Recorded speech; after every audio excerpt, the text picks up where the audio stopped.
Olá, tudo bem? Eu me chamo César Valverde e eu sou aluno do Moré André Klein Rosa.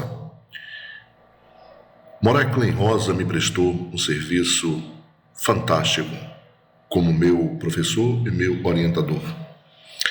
Ele fez para mim o meu mapa cabalístico, um trabalho que me trouxe revelações profundas de questionamentos que eu sempre fiz para a minha vida, coisas que eu queria saber de cunho espiritual, e o mapa me deu todas as respostas que eu precisava. Se você tem interesse em saber que lugar você ocupa dentro do reino de Deus, se você quer conhecer Deus um pouco melhor e se você quer ter um autoconhecimento do que você representa para Hashem aqui na Terra, por que você veio, por que você está aqui, eu sugiro que você também procure o Moré André Klein Rosa e faça o seu mapa cabalístico. Forte abraço.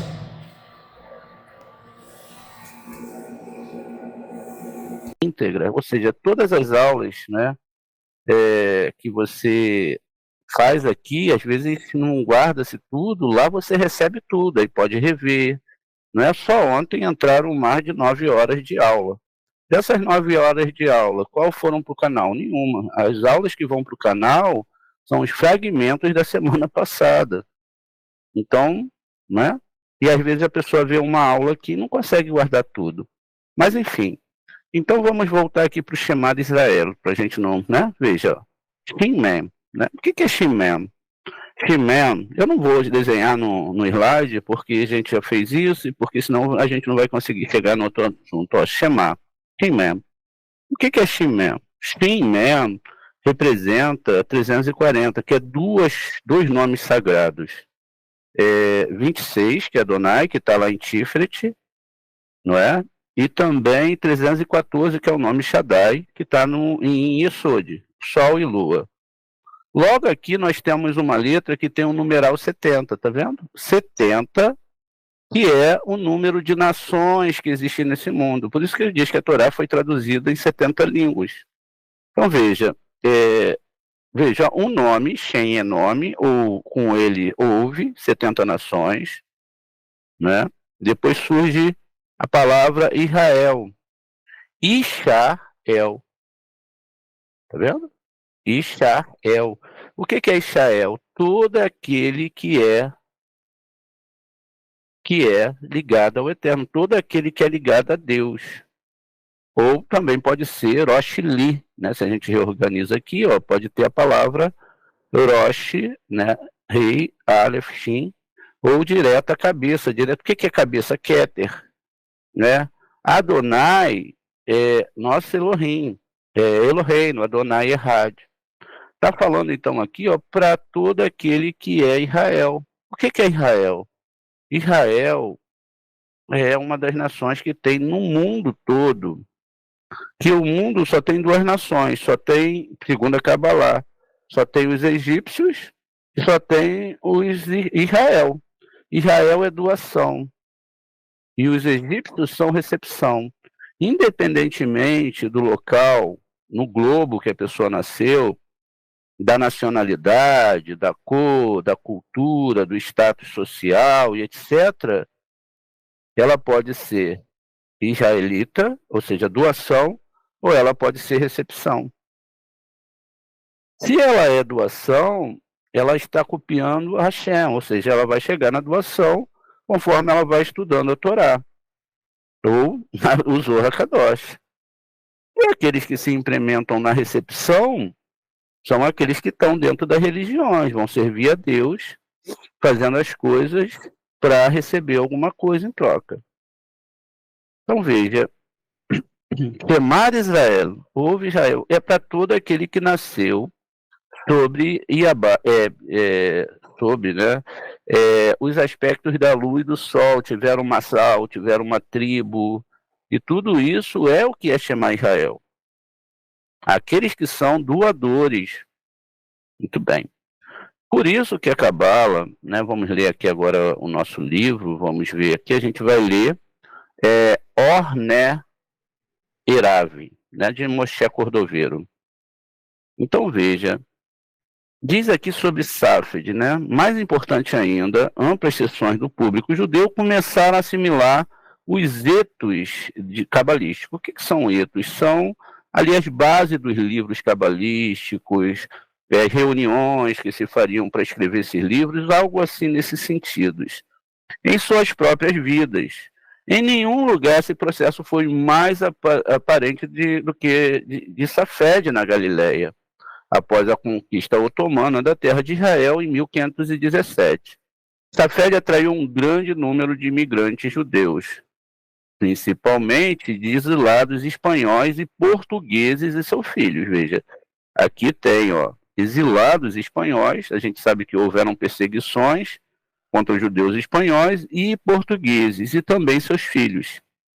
Essas pessoas se estabeleceram na terra de Israel, em parte porque procuravam estar num lugar onde esperavam uma iminente redenção messiânica. E, em parte porque fazia parte do florescente Império Otomano, para o qual muitos judeus foram atraídos nessa época. Safed, muitas tentativas foram feitas para se preparar para o resgate esperado. Entre eles estavam projetos polêmicos, como a tentativa da década de 1530 de reintroduzir uma autêntica ordenação rabínica, assim como um movimento de massas pelo arrependimento e pela observância dos mandamentos da Torá, que, segundo nossas fontes, nos informam, atraiu milhares de seguidores.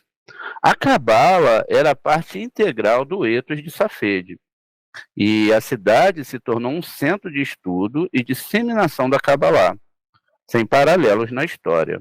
O número de cabalistas concentrado em Safed era relativamente considerável, mas além de seus números reais, eles foram capazes de influenciar decisivamente a comunidade em geral, de maneiras sem precedentes.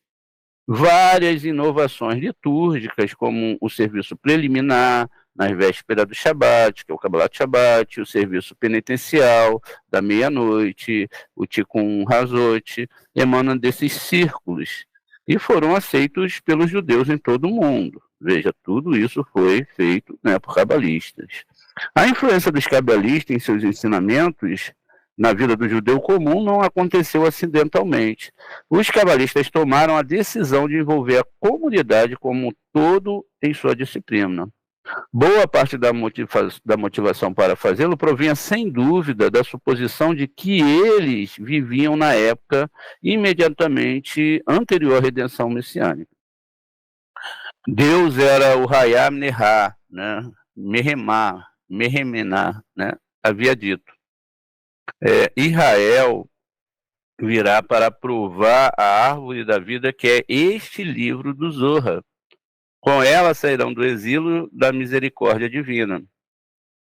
É preciso prestar muita atenção nessa parte. Israel, ou seja, aqueles que são da doação, que vão conhecer o Zohar, né, virá provar da árvore da vida, que é a Torá, e é esse livro do Zohar. Porque quando nós falamos do Zohar, as pessoas pensam que a gente está falando de outro livro, a gente está falando da alma da Torá.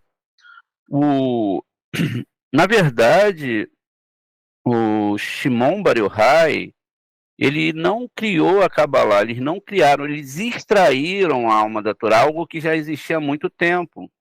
Porque nós temos a Torá escrita e temos a Torá oral, não é? Então, essas duas Torot, né, elas já existiam, elas só não tinham sido descodificadas e nem entendidas como devia. Eles pegaram, então, esses estudos, num determinado momento, que viram que essa parte oral, essa parte da alma da Torá, ia ser extinta. E a gente deve fazer um paralelo aqui com algumas informações de pessoas que querem seguir as leis da Torá. Eu falo para vocês que, se vocês quiserem seguir a Torá realmente como ela é, na íntegra, ali o que está escrito, nós vamos ter que começar a apedrejar as pessoas. Quem topa comigo começar a apedrejar as pessoas porque quebraram o Shabat?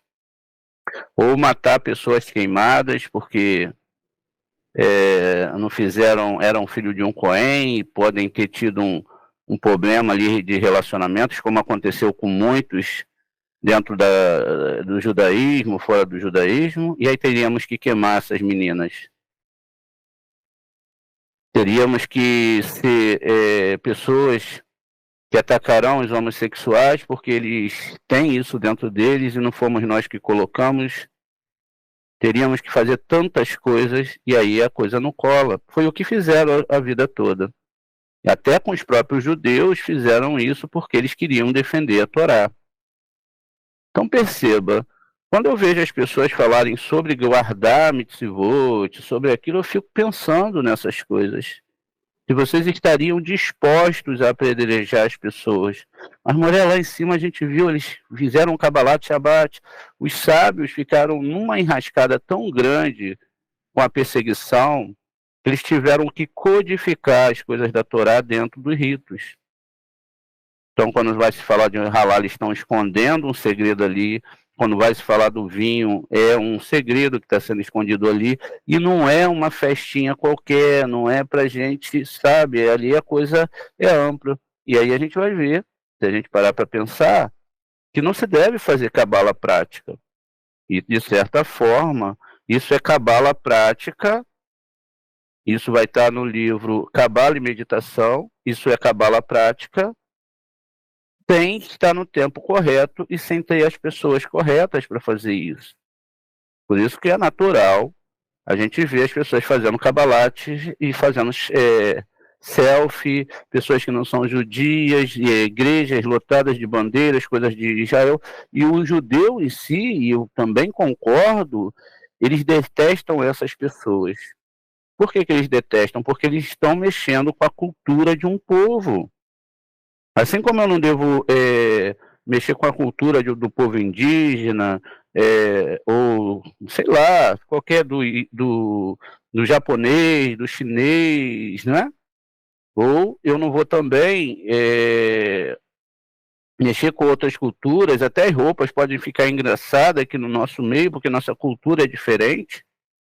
Então, não é? Na Austrália, o pessoal anda de saia, olha, se eu ando de saia aqui já vai ficar meio complicado para a nossa cultura aqui, não é? Então isso não tem nada a ver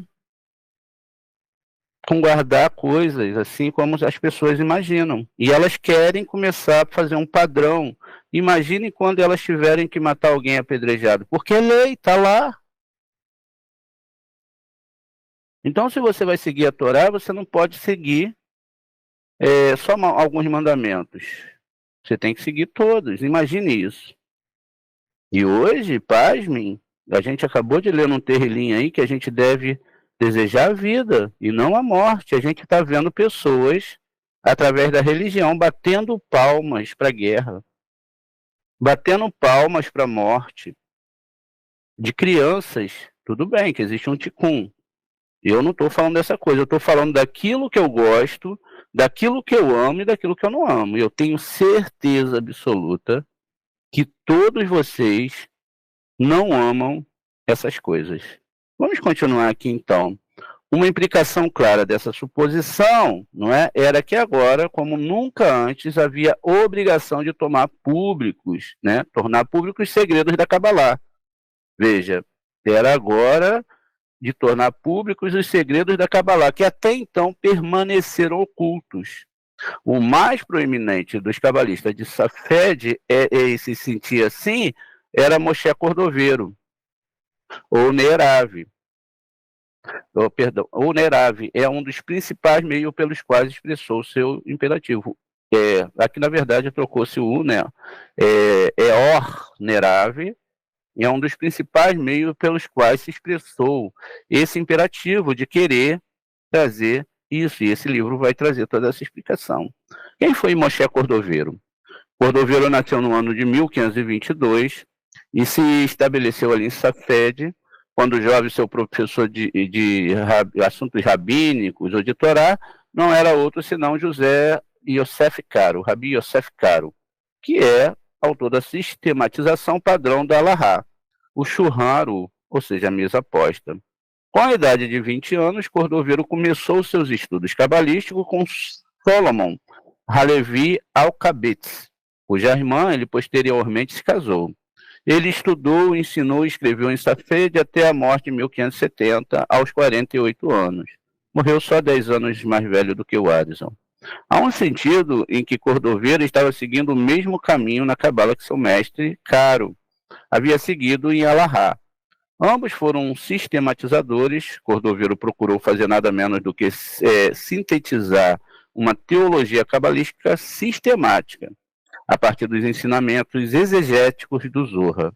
Assim como Caro tentou criar uma metodologia clara para a determinação da lei judaica a partir da miríade de obras de opiniões de seus predecessores. Cordoveiro desenvolveu essa teologia sistemática aos 27 anos de idade, em uma obra que se intitulou Pardes Rimonim, o Jardim da Romã. Ele eclipsou todos os esforços anteriores para sistematizar a Cabala. Nesse trabalho, ele estabeleceu um relato cabalístico abrangente de Deus, do homem e da criação, que se tornaria um relato padrão do campo. Esse Cordoveiro foi chamado o maior teórico da Cabala, o maior teórico, né? E principalmente devido ao par de Rimonim. De fato, dado que a maior parte dos escritos de Cordoveiro permaneceu em manuscritos por séculos, após a sua morte, sua vasta reputação depende em grande parte desse trabalho. O par de Rimonim não era, no entanto, totalmente de fácil acesso. Ele foi projetado para aqueles que já possuem uma sólida formação em Cabalá e seus textos. De fato, Cordoveiro reconheceu que os novatos cabalísticos que liam o par de Rimonim provavelmente fariam mais mal do que bem a si mesmo. Era, portanto, inadequado como uma ferramenta para atrair novos adeptos. A sua ideologia cabalística e refutar contra alegações dos oponentes da Cabala e das escolas rivais de interpretações cabalísticas. Perdão, gente. O que dizer, então, desse outro? É aqueles que se interessaram pelo assunto que nunca o abordaram e se perderiam em suas complexidades, né? E aqueles que, tendo ouvido falar do assunto, hesitaram sem saber se poderiam ou deveriam se envolver em seus estudos. É o que a gente vê aí, ó. Não estude cabala, tem que ter 40 anos. Olha, você não é judeu, você é inferior, você não é isso, né? Você não é aquilo, você não é dessa religião ou de outra religião, porque o problema ali do ego dentro da religião é que eles tentam sempre inferiorizar quem não está dentro do grupo dele. Por isso que a religião, ela congrega dentro e ela ali vai segregar fora. Há uma segregação, a gente sabe sobre segregação racial, segregação cultural, segregação social, não é? E também existe segregação racial e também existe segregação religiosa. Se você não aceita, por exemplo, eu não sou mais cristão, então aquelas pessoas vão começar, não vou dizer no total, a te segregar. Olha, você já não faz mais parte, você está condenado, tudo isso é segregação, é separação. A Torá e a Cabala não vê isso. A Cabala vê união de almas. É o que nós vemos em toda a Torá, principalmente lá em Zacarias 14, quando diz, todos os povos, todas as nações. Lá não falou que todo mundo seria judeu. Lá falou, virão os egípcios, virão outras nações, todos terão que fazer Sucote. Ué, como é que pode todos fazerem Sucote? Isso não era uma festa só para pessoas escolhidas? E aí diz que quem não for fazer Sucote, tem que se entender também essa questão de Sucote, não conseguiria ter plantações, a chuva não cairia, e naquele dia o nome de Deus vai ser um só. Não vai mais ser dividido como a religião está fazendo. Por quê? Toda vez que eu crio uma ideia ou encapsulo a Torá dentro de uma religião, eu estou falando com aquela pessoa que ela só pode acessar Deus se ela botar aquelas roupas, se ela seguir aqueles ritos, se ela fizer isso, se ela tiver uma pessoa, um pastor, um rabino, um pai de santo, sei lá o que para chamar de seu, é isso que é religião. E aí eu pergunto, não é? Quando nós vemos a história, né, de questões de estudo, a gente vai ver lá sobre, tem no nosso canal também, Avraham e seu Moré, ou seja, alguém que ensinar a Torá de forma correta. professores de Torá. O que nós precisamos é de morés de Torá, para ensinar a tirar as pessoas dessa prisão religiosa que só separa. Se hoje nós pegamos o cristianismo, se você bota um testemunho de Jeová, um adventista do sétimo dia, um presbiteriano, um assembleiano, sabe-se que vai ser uma guerra ali. Porque ninguém sabe de nada, mas jura que é sua verdade. No judaísmo acontece a mesma coisa. Nós temos judaísmo racionalista, judaísmo para tudo que você quiser tem judaísmo. Sefardita, askenazita, os ritos não são iguais, são diferentes. Vai ter o judaísmo reformista, judaísmo também humanista e outros tipos de judaísmo que nem concordam com o judaísmo, nem com o Taná, nem com a Torá, que é o judaísmo samaritano. Vai ter um leque. E aí, qual que a gente vai escolher nesse menu? Né? Qual a gente escolhe? Qual é a verdade? Porque todos juram estar com a verdade. E a verdade, ela não pode ser tão ampla assim, não é? Porque se eles discordam, é porque quando você discorda de alguém, alguém está mentindo. Quem está mentindo? E aí, como que a gente abre esse leque e define ali qual o cardápio, o que seguir ou não seguir? Porque todos eles vão ter seu modus operandi quanto à religião. Olha, vira 3 vezes para o lado direito, vira 3 vezes para o lado esquerdo, não é? Não, vamos rezar de joelho. Não, a gente agora tem que ter certos livros, tem que ser aquilo outro. Não, assim não dá certo, não é? E a questão espiritual, ela é tão individual e ela é tão bonita que ela é a sua interação com o Eterno. Não é minha interação com o Eterno, é a sua interação com o Eterno. Porque a maior reza que nós podemos fazer é aquela que nós fazemos sinceramente de todo o nosso coração. Ah, Moremi, e as rezas hebraicas e os terrelins em hebraico, lindo e maravilhoso. Você pode fazer, você vai se sentir bem, Deus vai te ajudar, mas a maior reza que Deus te preparou é a reza da sua alma.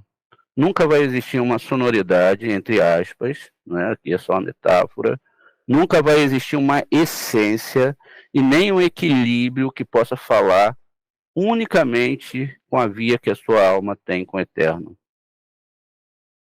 E aí, isso é fantástico.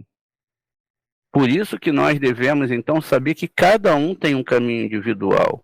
E esse assunto é complexo. Eu vou continuar aqui a leitura para a gente poder prosseguir, né? E depois, outro dia, a gente fala sobre esse caminho complexo. Veja, o imperativo, não é, messiânico que afetou Cordoveiro, não menos que outros judeus de sua geração, indicava que a Cabala deveria ser popularizada, tá vendo? Era para ser popularizada, para que o seu conhecimento se espalhasse entre o povo, a fim de apressar a vinda do Messias. Por essa razão, entre outras, Cordoveiro decidiu incorporar os ensinamentos da Cabala de uma forma acessível aos leitores que não eram especialistas em estudos cabalísticos. Por isso que ele escreveu esse livro aqui. Um deles foi o empreendimento do Tratado Ético, que ele intitulou de Tomer Débora. Muita gente já deve ter lido esse livro, a Palmeira de Débora. Nela, Cordoveiro integrou com sucesso o gênero de exortação moral e ética, que foi amplamente aceito com os ensinamentos cabalísticos sobre as sefirotes. Assim, a exortação para internalizar as qualidades de Deus como misericórdia e bondade foi imbuída na divisão, né, décupla das sefirotes, de modo que cada sefirá englobasse um princípio moral e ético, que os judeus foram exortados a fazer parte de suas vidas. Esse trabalho, que foi o primeiro do seu tipo, foi o segundo por vários outros séculos, né? Século XVI, XVII e XVIII. Aí aqui vai falar sobre o Ornerável, esse livro. Outra grande tentativa de Cordoveiro de popularizar seus ensinos cabalísticos foi tratado e traduzido aqui, Ornerável. Como não contém introdução do autor, não podemos dizer com certeza quando foi escrito ou por quê de seu conteúdo. No entanto, podemos facilmente discernir que Cordoveiro utilizou seus imensos talentos intelectuais e pedagógicos para criar uma obra com duplo propósito, como seu filho Guedalia, que trouxe o livro para o Prero, indicando em sua introdução. Ele resumiu um material que foi discutido em extenso em par de Rimonim. A essa abreviação, ele acrescentou no início do tratado do capítulos adicionais para fazer com que outros entendam e ensinem a utilidade dessa disciplina e a necessidade de aprendê-la. Assim, por um lado, o Neravi serviu como um argumento para a legitimidade da Cabala em seu estudo. Por outro lado, apresentou um epítome de Pardes Rimonim, né, para as pessoas que estão apenas começando seus estudos. Veja, a palavra Pardes aqui é aquela que forma, não é, os 4 níveis de estudo da Torá, né? Pesha, Remes, Drash, Sod. Muito bem. Então, teremos algo a dizer sobre esse último aspecto de Or Neravi. Então, mais tarde, no momento, porém, estamos, né, interessados precisamente nos capítulos adicionais, que não vêm no início. Eles nos dão uma visão importante sobre a Cabala por iniciantes, a Cabala, perdão, gente, eles nos dão sobre a maneira pela qual estudiosos cabalistas concebeu o estudo da Cabala por iniciantes da mesma época, não é? Em que a Cabala estava surgindo para cumprir abertamente por um lugar no currículo judaico. Com relação ao primeiro propósito do tratado, é de estabelecer a legitimidade da Cabala como disciplina intelectual.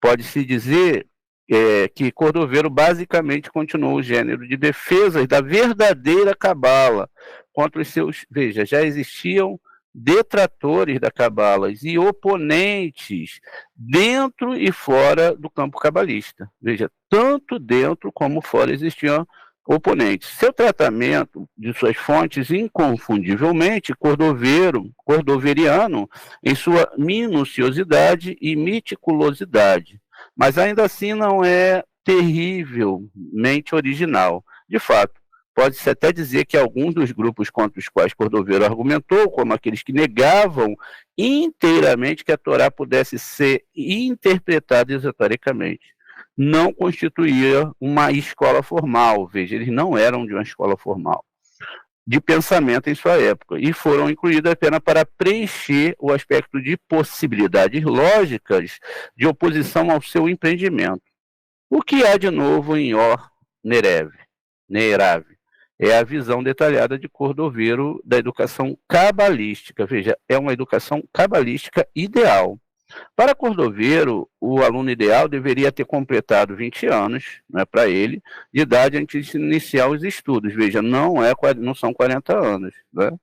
E aqui existe toda uma explicação para isso.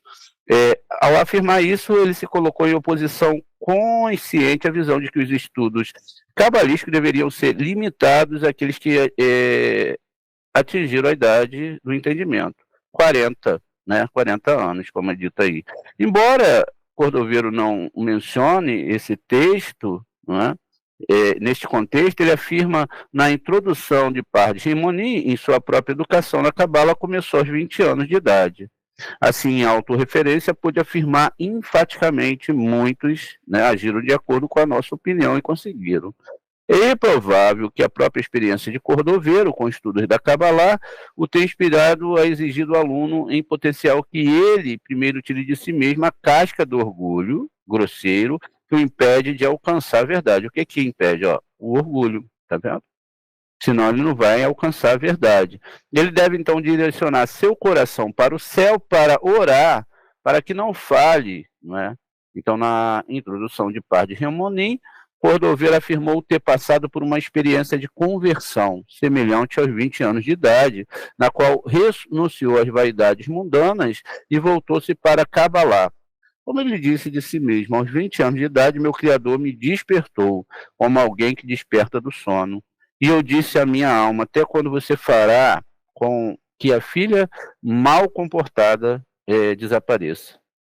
O aluno, tendo atingido a idade, o porte exigido, também deveria ter passado por um rigoroso curso preparatório no clássico dos textos judaicos, esotéricos, influenciado aqui, como em outros lugares, por Maimônides, Cordoveiro afirmou que o currículo ideal deveria ser dividido em 3 divisões: Escrituras, Mishnah, Talmud, e a Mishnah foi definida como toda extensão da lei rabínica, enquanto o Talmud se refere ao Pardes, estudos esotéricos. Assim, Cordoveiro afirmou. O futuro aluno, deve ter acostumado a se envolver com Pipu, né? Esse Pipu é um raciocínio dialético, onde você pega um texto, né, que é chamado de esse sistema, e você repete ele várias vezes, né? Então, existe até algumas perguntas. Eu não vou repetir essas perguntas porque eu não lembro delas claramente aqui, mas você pega o texto e você pergunta sobre um texto da Torá e a pessoa vai responder e você vai trazer, não é bem assim, é dessa forma. E aí a pessoa vai dizer, então, não é? Não, você não dá a resposta. A pessoa responde, você fala, não é assim, ela vai dar outra resposta, você também não é assim. E assim por diante, até você chegar ali ao nível que tem que se chegar. Então, veja, é um raciocínio profundo para que possa se acostumar e ser capaz de despir assuntos relevantes das parábolas. Veja, não são histórias reais. A Torá não tem nenhuma história no nosso mundo. Moreno, como a gente pode afirmar isso com 100% de certeza? A gente pode vir no livro de Provérbios que é Mishilei, e foi escrito pelo maior sábio, não é, que era Shilomon. Ele diz aqui no 6, veja só. O que ele diz aqui? Que são, deixa eu só traduzir aqui pra gente,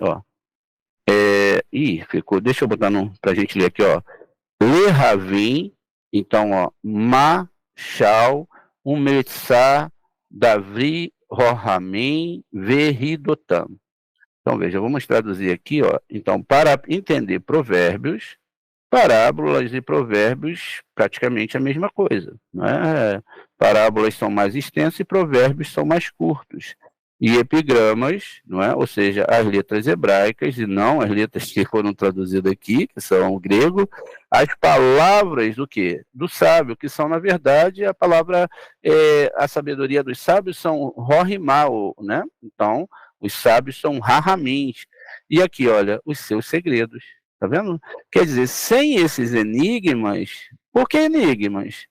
E por que Davi Meller falou no Terlim 119, 18, Hashem abre os meus olhos para que eu possa entender a sua Torá, se é tudo literal? O que vai entender na literalidade? Já está escrito ali. Não é? Deus abriu o mar, a pessoa atravessou, pronto, a gente já sabe que é verdade. Para que segredo tem? Tá vendo? Então, o próprio rei Shilomon já era um grande cabalista. Vamos continuar aqui, então. Então, as parábolas. Ele deve se dedicar a encher a barriga com o estudo das leis da Guemará e a explicação dos mandamentos no nível literal da obra dos rabinos, Ben Maimon, Uyad. Também deve orientar-se nos estudos das escrituras, seja muito pouco, ou então ele no escrito, ou pouco, então ele não falhará. A gente tem uma parte no Zohar que os sábios perguntam, olha, agora que a gente trouxe esses segredos tudo da Torá, a gente já trouxe tudo, para que a gente vai ficar perdendo tempo com coisas que não tem mais essa profundidade da Torá? É uma pergunta lá no Zohar, não é? Muito bem. Aqui ele vai seguir falando mais sobre isso e a gente vai dar um pulinho já para que a página 30, para a gente poder, não é? Já vi a primeira parte do assunto aqui do livro em si. Depois, se vocês quiserem esse livro, só vai lá para o nosso grupo de livros, que a gente vai colocar lá, e eu acho que já tem esse livro lá, e basta lá no Telegram, tá bom? Diz aqui, no primeiro capítulo, parte 1, aqueles que evitam essa ciência da Cabala podem ser divididos em 3 classes. A primeira classe compreende aqueles que a evitam porque pensam não há necessidade de acreditar na existência de um significado esotérico da Torá, ou seja, esotérico aqui é uma palavra bem diferente, de rorimá, de rohamim, de entendimento profundo, de ensof, não é? Então isso seria uma palavra mais adequada aqui. Há uma série de razões para a opinião deles.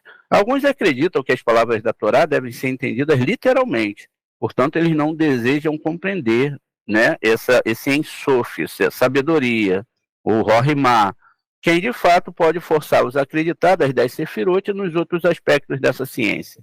Quem poderia, se eles acreditam na literalidade do texto? É uma pergunta. Além disso, eles não desejam transcender a sua crença na maravilhosa unidade de Deus. Isso quem está falando é Moshe Cordoveiro, né? Que nasceu ali no ano 1500 e pouco. Então eles não desejam, quer dizer, essa guerra aqui já é antiga. Aí continua, quando algum aspecto dessa disciplina lhe é apresentado, quer se trate do Ensof ou da forma da Torá, eles começam a denunciar os iluminados, os cabalistas, está vendo? Eles perseguiam, que lhe parecem pouco menos do que hereges. Então eles eram chamados do quê? De hereges. Se vocês verem as pessoas me chamando por herege aí, batam palma, tá? Porque, graças a Deus, né? Aí, ó, nossos rabinos aqui, alguns deles adotam esse argumento para a deficiência das suas almas. Por que eles fizeram isso? Para a deficiência, danar as suas almas. A gente está lendo um livro judaico, escrito por Moshe Cordoveiro, que é muito citado dentro do judaísmo. E estamos vendo aqui sobre a questão dos 40 anos, essa inimizade que já existia entre literalistas da Torá e aqueles que navegam pelos níveis Sod. Veja, então algum deles adota esse argumento para a deficiência das suas almas sem acreditar inteiramente. Outros acreditam sinceramente que seja verdade. Argumentar contra essas pessoas é quase proibido por causa da amargura que causa fazer isso. Nós não devemos conversar sobre Kabbalah, isso vai causar amargura na gente com pessoas que não acreditam. No entanto, a honra da Torá deve ser mantida, esta opinião deve ser refutada. Se for em prol da honra da Torá, e na verdade, aí você pode se amargurar ali, tendo que discutir com alguma pessoa. Sem dúvida, é a respeito desses homens e seus semelhantes que o rei Salomão, que faz parte, esteja com ele disso. O insensato não deseja entender, mas apenas expor seu pensamento. Veja, o que é um insensato? É uma pessoa que não quer entender, ele quer falar que ele está certo. E aí ele quer somente expor seu pensamento. Provérbios 18:2.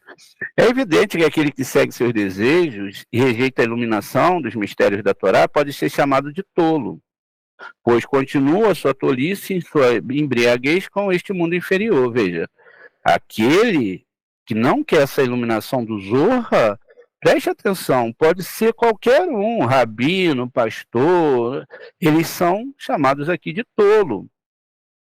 E eles vão continuar sua tolice e a sua embriaguez neste mundo inferior. O verso ainda afirma, o tolo não deseja entender. Esses são assuntos de Rahamim, estão botando aqui esotéricos, é uma palavra bem pesada aqui, ocultos na matéria de Rahamim, de coisas espirituais elevadas. Esta definição de compreensão é aquela que os sábios, né, sua memória seja uma bênção, usado quando eles disseram, aqueles que entendem uma coisa da outra. Ou seja, tem que entender, né, uma coisa da outra. O tolo, então, não deseja compreender as coisas ocultas que requerem compreensão para serem descobertas. Assim, Shlomo disse, um homem de entendimento pode atraí-los, Provérbios 25. O tolo apenas deseja expor seus pensamentos com relação a assuntos revelados que servem como uma vestimenta, tá vendo? Os assuntos revelados na Torá são uma vestimenta ocultando os aspectos esotéricos, os aspectos mais profundos, e que parecem constituir o significado claro do assunto. Esses assuntos são realmente revelados ao coração, mas não revelados aos mas são revelados somente aos corações dos iluminados. Apenas aos corações dos tolos como ele, não é? Este é o significado de arejar seus pensamentos. Refere-se a essa capacidade mental ilimitada. Então, desses homens, né, e seus semelhantes, aqui, Rabi Shimon Bar Yochai, que a paz esteja com ele, disse no Ticunim, não é? Ticunim 43, né? Veja, então ele disse aqui desses homens e seus semelhantes, né? As pessoas que não querem estudar. O que eles querem fazer? Defender ideologia de uma religião, de um povo, não querem a união das almas, falam de Hitler, mas são supremacistas raciais, não é? Acha que Deus faz acepção de pessoa, acha que Deus só criou um grupo de pessoas, que o resto está aqui só para... E não é nada disso, Deus tem filhos ideológicos, olha que coisa bonita. E ele vai continuar aqui no princípio Gênesis 1, né? Lá seco e aqui o rio seca e fica seco. Gênesis 1 e João 1, né, que vai falar, naquela época, quando ele está seco, ela está seca. Os filhos clamam abaixo em unificação e dizem, ouve Israel, que é o Shemá. E não há voz em resposta. 1 Reis 18, 26. Assim está escrito, então clamarão a mim e eu não responderei. Provérbios 1, 28. E isso diz a respeito de quem remove, preste atenção no que a gente vai falar aqui. Isso não é palavras de um moré que odeia Israel, que odeia os negros, que odeia... Não, isso é uma palavra de Cabalá. Eu não estou levantando um ódio contra ninguém. Eu quero que as pessoas se amem. Se eu pudesse amanhã, se nós cabalistas pudéssemos amanhã cortar uma guerra entre Israel e o outro povo lá do outro lado, os palestinos, se a gente pudesse na Rússia acabar com aquela guerra, ou aquela que talvez esteja começando, não sei se deu continuidade na Índia, outras que vão surgir, quem dera, porque eles estão nessa guerra, porque eles não conhecem essa Torá, não conhecem essa Cabalá. Se eles conhecessem, com certeza eles teriam um amor que nós temos no coração. O que é o amor de um cabalista? Salvar até um inseto. Salvar até um inseto. Pensa nisso. Amar profundamente as coisas, as pessoas, e não amar mais os objetos, mas a terra. Destruir pessoas por causa de diferenças raciais, ciências ideológicas e até mesmo políticas. Nós cabalistas não podemos ser assim. Veja, isso diz respeito a quem remove a Cabalá, essas pessoas que Deus não ouve. A Cabalá e a sabedoria da Torá oral e da Torá escrita, que se junta, que faz com que tente adquiri-las e que afirma que não há nada além do significado claro da Torá e do Talmud. Agora ele já encaixou aqui o Talmud. Olha, veja, não é só isso. Essas pessoas que fazem isso estão sofrendo aqui, não há voz nem resposta. Então clamarão a mim e eu não responderei. Naquela época vai estar tudo seco. A coisa vai estar seca aqui embaixo, como está. Certamente é como que ele removesse o fluxo daquele rio, daquele jardim. Aí diz aqui, ai dele. Seria melhor para eles que nunca tivessem sido criados no mundo. E nunca tivessem ensinado a Torá escrita e a Torá oral, pois é considerado como se ele tivesse devolvido o mundo em forma e vazio, torro vaborro. E legado pobreza e tempo de exílio para o mundo. Há vários pontos a serem feitos com relação a esta passagem.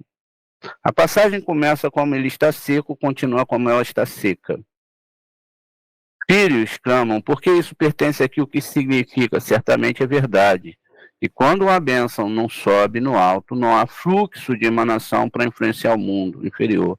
Mas isso não é novidade. O que ele está fazendo aqui? Eles clamam abaixo em unificação, porque a unificação de Rear, ó Israel, né, Shemai, ó Israel, foi destacada, pois parece que tal declaração não requer bênção nem emanação. Ou seja, você faz de qualquer maneira, você não tem bênção, você deixa-os, em vez disso, recitar uma oração que consiste em bênçãos. Os filhos clamam abaixo, que filhos são esses? Se eles são justos, então por que não há resposta? Tal ausência de resposta não seria digno deles. Teria sido melhor dizer, eles clamam baixo, em vez de filhos, para indicar que estes são os que causaram a remoção e a secura.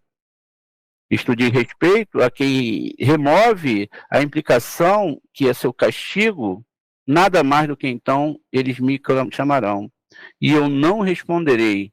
E quando esse castigo não decorrer disso, mas sim do pecado daquele que causa, que eles não devem tentar adquiri-los.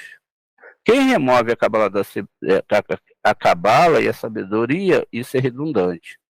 Quem faz com que eles não tente, porque essa longa repetição, se eles acreditam nisso, então então não é, ou então não é suficiente. Se ele não acredita nisso, ele afirmará ou não.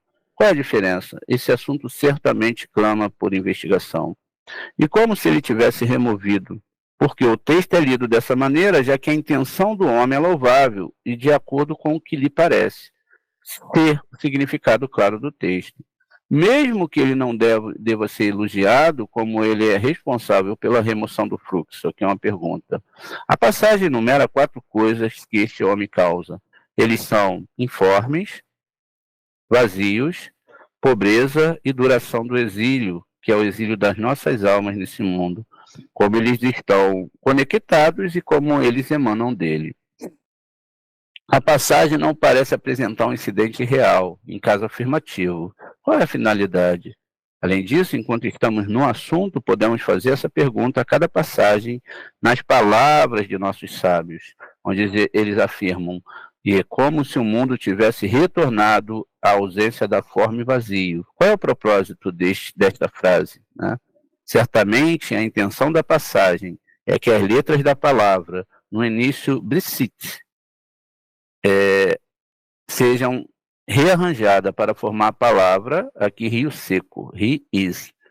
Não há dúvida de que a palavra, não é, tete, aqui Otávio, significa rio, semelhante à palavra rit, que significa vala, de irrigação, e que nossos sábios entenderam como rio seco, uma vez que o versículo menciona apenas uma remoção do transbordamento do rio, e não da piscina.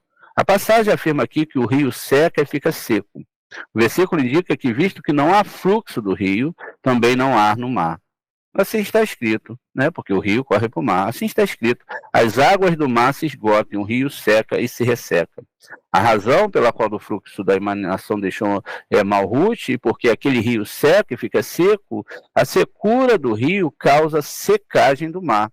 Assim, uma vez que as escrituras indicam a secura do rio, a secura do mar é entendida como algo natural, pois os dois estão interligados, pois é sabido que não há água no mar, exceto do rio. Naquela época, a intenção é explicar o versículo: no princípio Deus criou os céus e a terra. A passagem afirma que naquele momento que ele está seco e ela está seca, isso indica que depois que a emanação que foi depositada com ele foi gasta e nenhuma emanação mais o alcançou.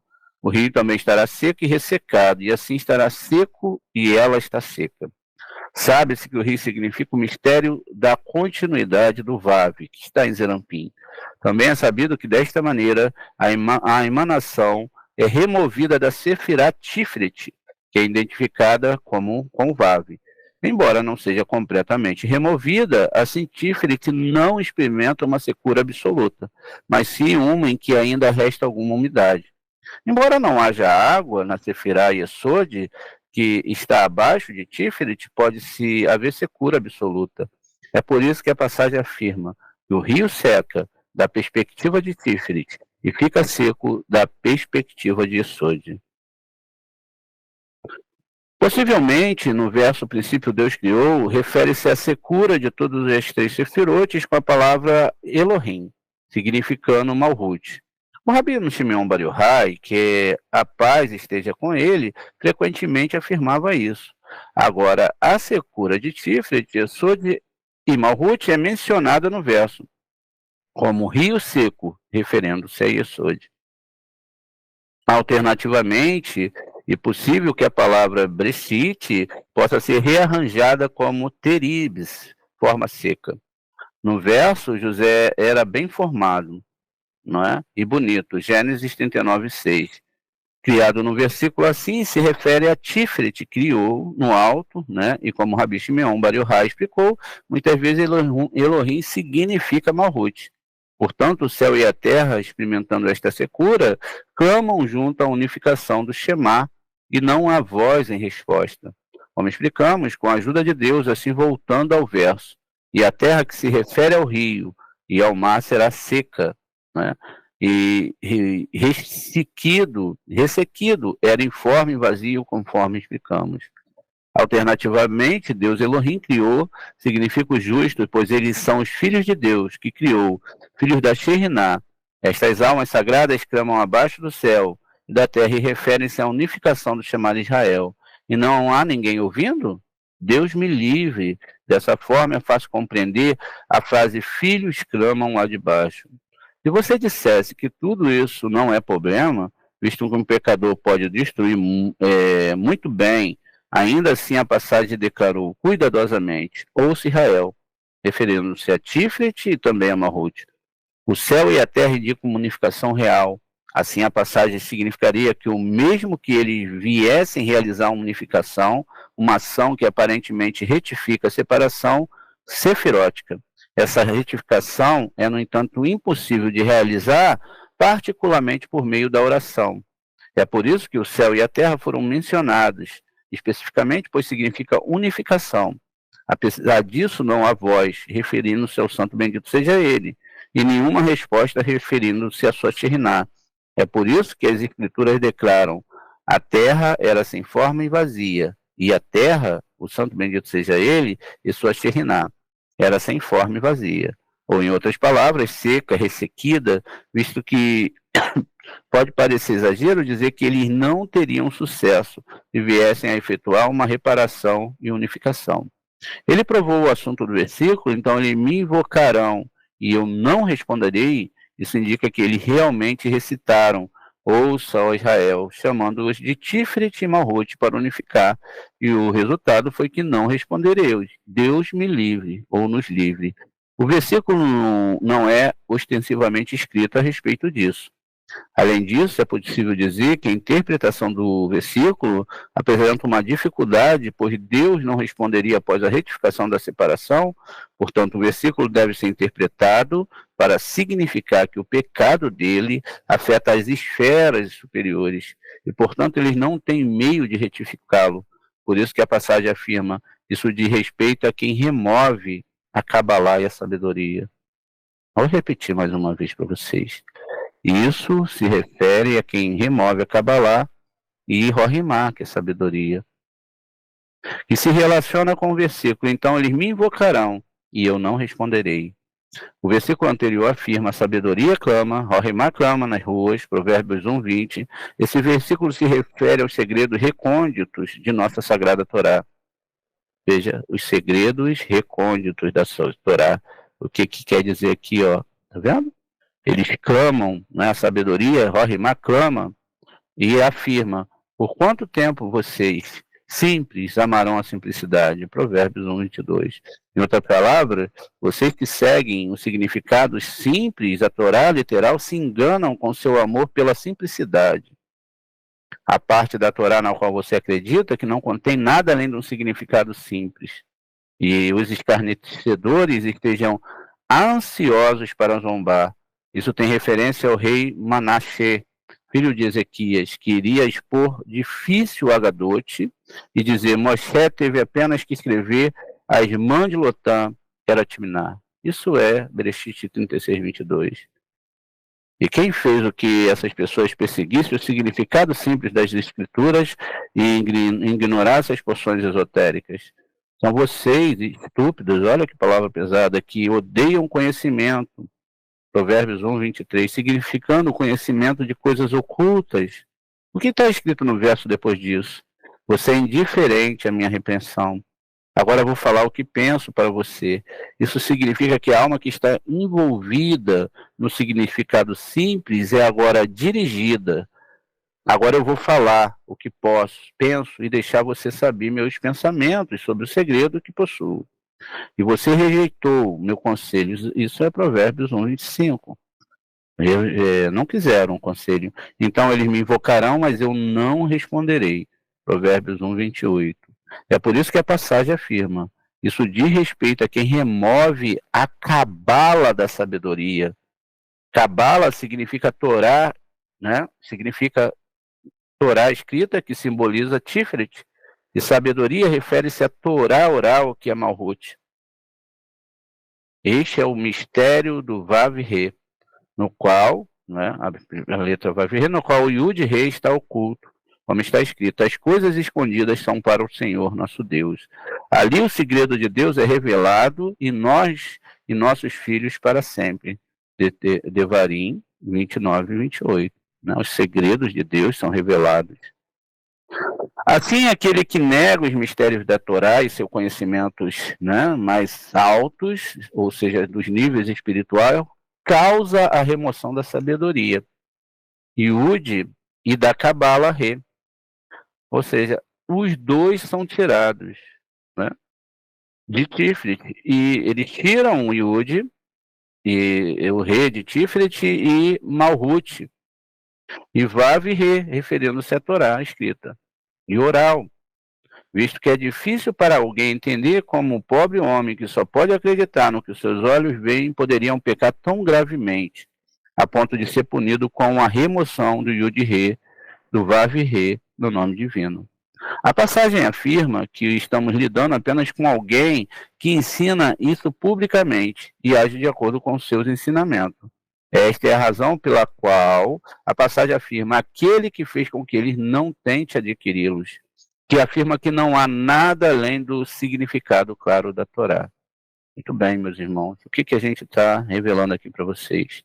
Todas essas pessoas que estão trazendo pesos de religião, peso de coisas que estão na Torá que eles não conhecem, estão botando a vida das pessoas, eu acompanho o judaísmo há 20 anos, presas dentro de cercas, dentro de religiosidade, dentro de repetições, acendendo velas e etc, etc, sem trazer a verdade da Torá. Eles não trazem nada além do significado claro. Só não sabem explicar porque não estão apedrejando. Ou se desejam seguir esse mandamento e vão começar a apedrejar as pessoas. Queimar as mulheres. É complicado. A Torá escrita, né, e do Talmud. A Torá oral, o homem fez isso, causou uma secura acima, tão certamente como se ele tivesse pecado com as suas próprias mãos. É por isso que a passagem afirma, é como se ele removesse o fluxo daquele rio, né? O Yud e o Vav. E daquele jardim, o Vav e o Re, que constitui todas as escrituras e orais. Ou seja, o nome só é completado quando há junção. Não é você rezar e juntar, você tem que ter a capacidade de juntar todos esses escritos. Continua aqui. Ai deles. Veja, ai deles. Seria melhor para eles se eles nunca tivessem sido criados, já que ele causou dano lá no alto. E nunca tivesse ensinado, pois através dos seus estudos da Torá escrita e oral, ele toma Tiferet Malhut e remove deles os mistérios de Yud e Re, que é a primeira parte do tetragrama. Assim, em seu próprio estudo de Torá, ele causa perda e divisão, de modo que o estudo se torna um pecado, não é mais uma bênção. E sem dúvida, a respeito dele, que o versículo afirma, e ao ímpio Deus diz, Salmo 50:16, pois é considerado como se ele tivesse devolvido o mundo em falta, sem forma e vazio, torro vaborro. Na verdade, existe sem forma e vazio, né, do lado do bem, e sem forma e vazio das clipotes. Sem forma, torro significa Sefirah Rorimá, que é um lugar de espanto, e torre, vazio, burro é aquilo que veste a informe, né, e significa Sefirah Biná. Por meio destas duas sefirotes, a ausência de forma e o vazio das clipás são anulados. Assim, todo aquele que remove essas duas qualidades sefiróticas e faz com que as externas prevaleçam, essas duas qualidades faz com que as externas prevaleçam, pode certamente ser considerados como se tivessem causando o retorno do mundo à ausência, né, a ausência da forma e ao vazio, torro vaborro. Ele remove o mundo, que é a morada da ausência de forma e do vazio do santo bendito seja ele. Ele faz com que os exteriores governem. Assim o mundo está vestido com a clipá, que constitui a ausência de forma e o vazio primordial. É por isso que as Escrituras declaram: e a terra era sem forma e vazia, pois não havia emanação da ausência da forma e do vazio celestial, como expliquei. Esse defeito, portanto, é o mistério do Yud-Re, que se refere à sabedoria e à Cabalá. Isso se remove causando pobreza no lugar das riquezas, que emanam de Tiferet, que é o mistério do rio, mencionado anteriormente. Duração do exílio é o mistério das águas, que deixam o mar, significando que a Sheriná partiu para o exílio. Isso foi explicado pelo Rabino Shimeon Bar Yochai, que a paz esteja com ele, em outro lugar. Ele afirmou que o mistério da terra era sem forma e vazio, refere-se ao período após a destruição do primeiro e do segundo templo. E Deus disse: haja luz. Isso é Bereshit 1:3. Isso se refere ao mistério da futura redenção. Tratei desse assunto em meu livro Or e Acá. Com isso, a passagem foi explicada e descobrimos um pecado daqueles que têm essa opinião. Em primeiro lugar, o pecado envolve a remoção da emanação e a separação de Rorimá e Binah, de Tiferet e Malhut. Em segundo lugar, é como se o mundo tivesse voltado à ausência da forma e ao vazio. E ao terceiro lugar, causa a pobreza.